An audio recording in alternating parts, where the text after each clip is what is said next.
Еве назад во живо од студиото со колегата Дејан Андоновиќ и секако фокусот на она што се случува во регионот и во светот. Дејан, здраво. Добар ден.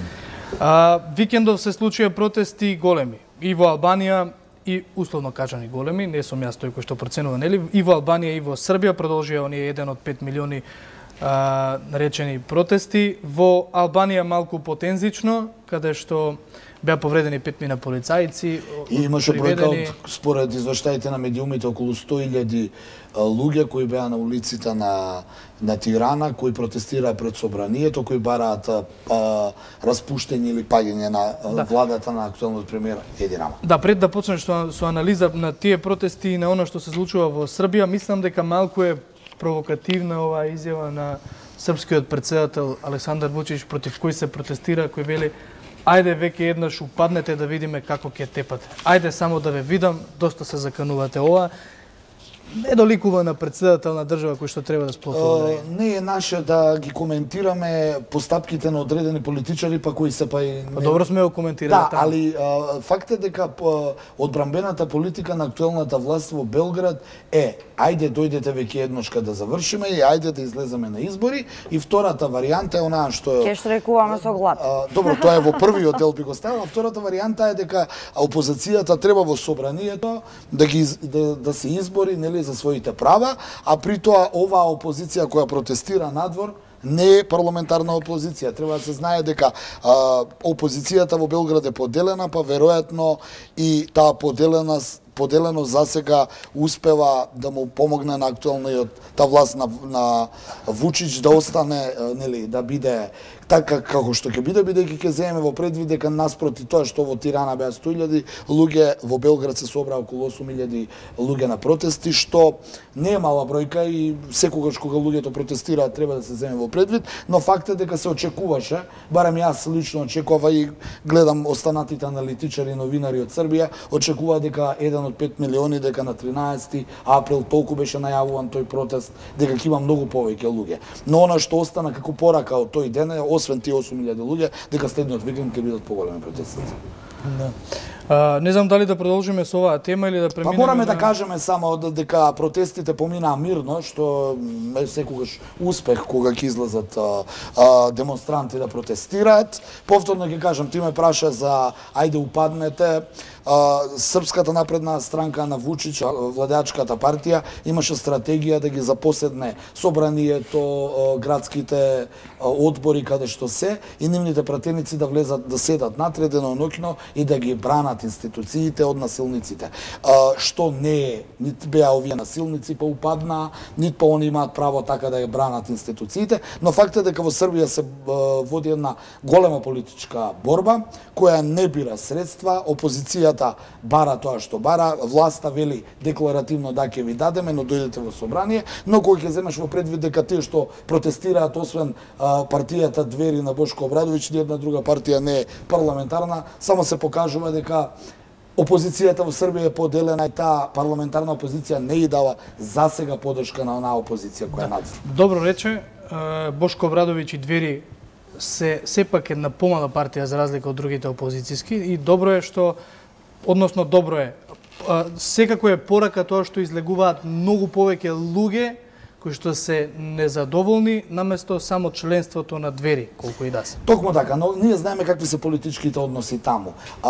Еден од лидерите на дел од опозицијата, актерот Сергеј Трифуновиќ, излезе со своите барања во име на опозицијата, но направи неколку лапсуси, па го обвини Вучич дека Србија ја населува со емигранти унгарци, како што вели, и арапи, што веднаш дојде до спин од страна на актуелната власт, па рече: чекајте, унгарците живеат во Србија, тие се дел од српското општество. Па пред малку имавме и реакција од легендарниот унгарски претседател Орбан, кој буквално не зафати страната на Вучич и рече: како тоа така ги сметате унгарците се дел од Србија. Зошто го велам тоа? Велам дека борбата таму е безпоштедна и таму тек доправа ќе има протести и ќе има незадоволство. Значи не се назира крајот. Да, фактот дека 4-5 недели веќе се протестира без престан во Србија укажува дека српското општество има некаква поделеност. Ќе видиме како тоа ќе оди, но кога ја направивме паралелата со Тирана, само ќе кажам дека за разлика разлика од Тирана, во Белград нема толку луѓе на улиците и не се толку, да кажеме, ајде насилни. Морам да кажам насилни, бидејќи изминатиот викенд гореа барикади во Тирана, имаше обид за насилен влез во собранието, беа 100.000 луѓе, има и уапсени 5-6 демонстранти, што само укажува дека ми се чини дека Тирана во оваа скала на незадоволство, каде што нели Оската, Подгорица, Тирана, Белград па и Софија има протести. Ми се чини дека во Тирана е најексплозивно и дека тамошната опозиција веројатно побрзо ќе дојде до некои барања од онаа во Белград. Да, тоа беа најглавните настани. Па тоа е сега за сега, ќе видиме наредниот период како ќе одат. Тука сме ќе анализираме, но Андоновиќ не може да не го споменеме Асанж, неговото име се уште одзвонува по медиумите, се известува многу, она што исто така е вредно за коментирање изјавата на председателот на Еквадор, Морено, кој што вели, односно тврди дека Асанж ја користел амбасадата за шпионирање. Како центар за шпионирање, што му беше и главниот аргумент како председател да му го укине азилот и со тоа да биде уапсен Асанж, кој 7 години беше во Еквадор, но тоа подгреа им низа шпекулации. Па ќе споменеме дека одбраната на Асанж го обвини Морено дека откога он дојде на власт, на Асанж почна да му доаѓа времето да биде испорачан на властите, нели, зашто го бара, дека ќе му го укинат азилот, а една од причините според адвокатите на Асанж е објавувањето на фотографиите на Асанж од страна на Морено дека додека као председател уживал некаде во Европа со својата сопруга во луксузни хотели, што откако се објавиле тие над 200 фотографии, актуелниот председател Морено се налутил, пошто ја подгрел нели критиката во својата јавност, почна да го критикуваат и он поради тоа му го укинал азилот, значи еден личен, да кажеме, ради лични причини му укинат азилот, што е недозволиво, нели, ако се земе во предвид дека тој председател.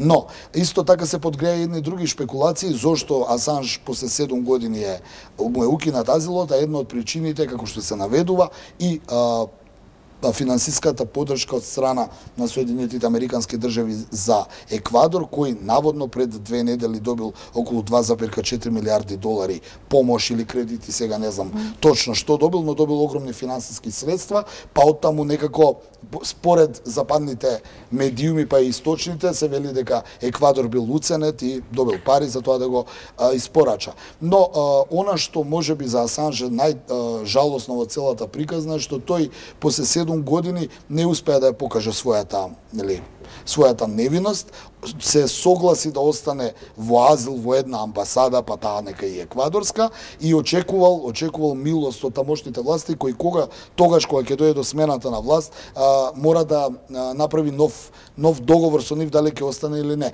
Тоа Асанж не успеа да го направи, сега борбата е дали ќе биде испорачан во Соединетите Американски држави, кои го бараат, се знае правото, Еквадор побара од Велика Британија тој да не биде испорачан во земја каде што има смртна казна, алудирајќи дека не треба да оди во Соединетите Американски држави, бидејќи Соединетите Американски држави имаат таа смртна казна. Ако успее да биде испорачан во Шведска каде што се бара за сексуален напад, Асанж тогаш би лежал околу 12 месеци затвор.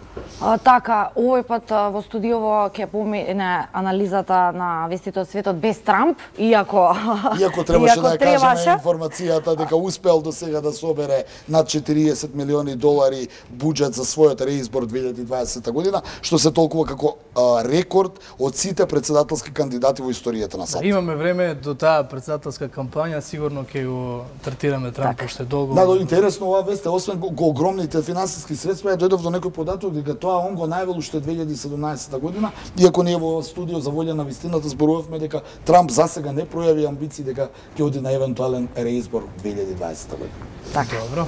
Андоновиќ, секако ти благодариме за оваа стандардна анализа, а останете со нас, почитувани, за кратко следуваат вестите на едната во Соколишката. Елена Джугуманова, со нас се гледате во 17 часот.